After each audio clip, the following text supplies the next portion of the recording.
Hello. Ayan, nandito po ako sa puntod ng mama ko ngayon. A-attend po ako ng misa. Ayan po yung chapel. Ayan po yung chapel. Ayan, yung chapel. Ayan. Ayan. Ayan po yung chapel sa cemetery dito sa amin.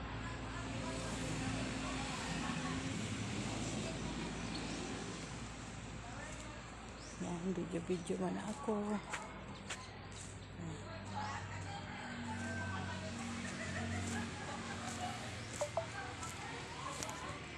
Ang kandila pala. Ayan, malapit na tapos.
Yan po yung nanay ko.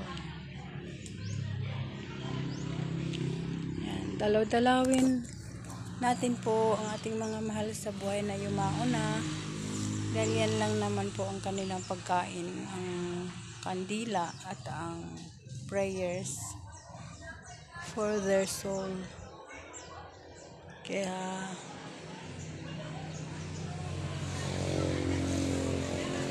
tandaan po natin habang buhay pa ang ating minamahal, ibigay natin sa kanila yung karapat-dapat na ibigay natin sa kanila, yung pagmamahal,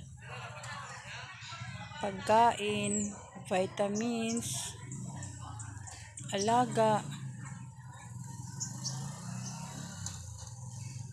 yung ipasyal-pasyal din natin sila kung kaya pa nilang gumala.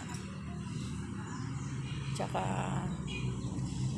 bigyan po natin sila ng pera para may sarili po silang panggastos kung anong gusto nilang bilhin. Minsan po kasi binibilhan po natin sila, bili po tayo ng bili para sa kanila. Hindi naman nila yun gaanong gusto.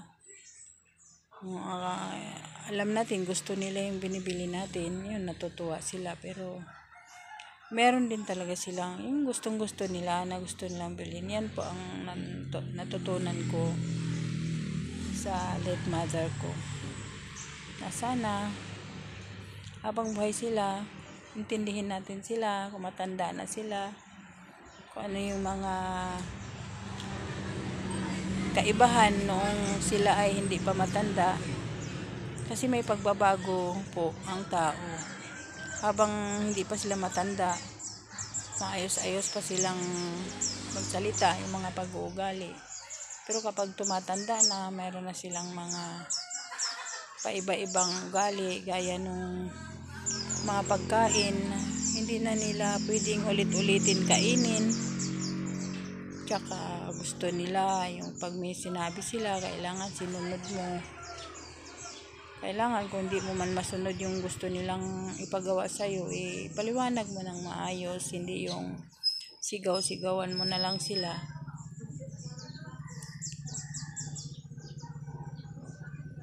Miss na miss ko po yung nanay ko, sa totoo lang. Pero alam ko magkaiba na kami ng dimension ngayon. Kaya dyan ka lang, stay put ka lang dyan in heaven, ma. Kung marami pa akong dapat gawin dito, huwag kang mag-alala, ma.